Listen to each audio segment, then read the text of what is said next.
जय गुरु जी। संगत जी, हमें नहीं पता कि हमने अपने पिछले जन्म में क्या किया है, कैसे कर्म किए हैं पिछले कई जन्मों में। गुरु जी हमें जन्मों से जानते हैं, तो इसीलिए वो जो है, हम ये नहीं कह सकते कि कोई नई संगत है, पुरानी संगत है। हो सकता है हम जिन्हें नई संगत कह रहे हैं वो पुरानी से भी पुरानी हो। गुरु जी उन्हें पता नहीं कितने जन्मों से जानते हों। तो इसीलिए हमें जो अपने कर्म हैं, जो पुराने जन्मों के कर्म हैं, जिन पे अब हमारा अगर कोई कंट्रोल है, तो वो ये कि हम आगे अपने कर्म सही रखें और गुरु जी के जो अनमोल वचन हैं उन पर चलें। तो अगर हमें अपने बुरे कर्मों का भुगतान करना हो तो उसका सबसे आसान तरीका क्या है, और ये आसान तरीका हमें मिलेगा दिव्य आशीर्वाद के लिए तैयार। इसमें कुछ पंक्तियां हैं जो मैं आपको पढ़कर सुनाना चाहूँगी।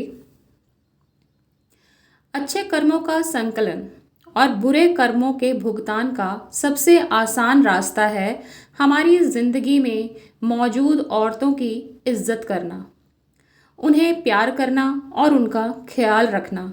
फिर चाहे वो हमारी माँ, हमारी पत्नी, हमारी बहन, प्यारी बेटी, हमारे पड़ोस में रहने वाली महिला या फिर एक महिला संगत ही क्यों ना हो। गुरुजी कहा करते थे कि वो आंटियों को पहले आशीर्वाद देते हैं, क्योंकि आंटियां हमेशा अपने पूरे परिवार का सोचती हैं। अंकल पहले अपने बारे में सोचते हैं।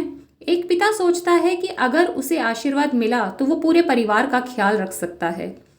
एक स्त्री का यह विश्वास है कि उसके बच्चे, उसका पति, उसके माता पिता, सास ससुर को पहले आशीर्वाद मिलना चाहिए। उसकी तकलीफ, उसके कष्ट तो बाद की बात है। क्योंकि हम पहले से ही इतने कर्मों का बोझ लेकर इस जिंदगी में आए हैं, तो यह महत्वपूर्ण हो जाता है कि हम गुरु जी से अपनी इच्छाएं, मांगे पूरी करने की जिद करके इस बोझ को ना बढ़ाएं।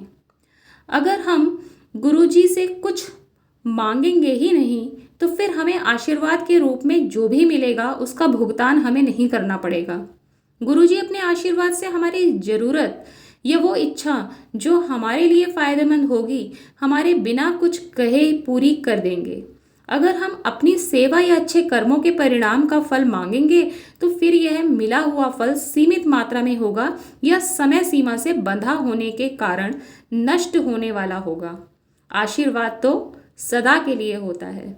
इसलिए संगत जी, हमें कभी भी गुरु जी से कुछ भी नहीं मांगना चाहिए, क्योंकि जब भी बिना मांगे वो हमें देंगे तो ना तो हमें उसका कभी भुगतान करना पड़ेगा और वो हमारे लिए सबसे बेहतरीन होगा।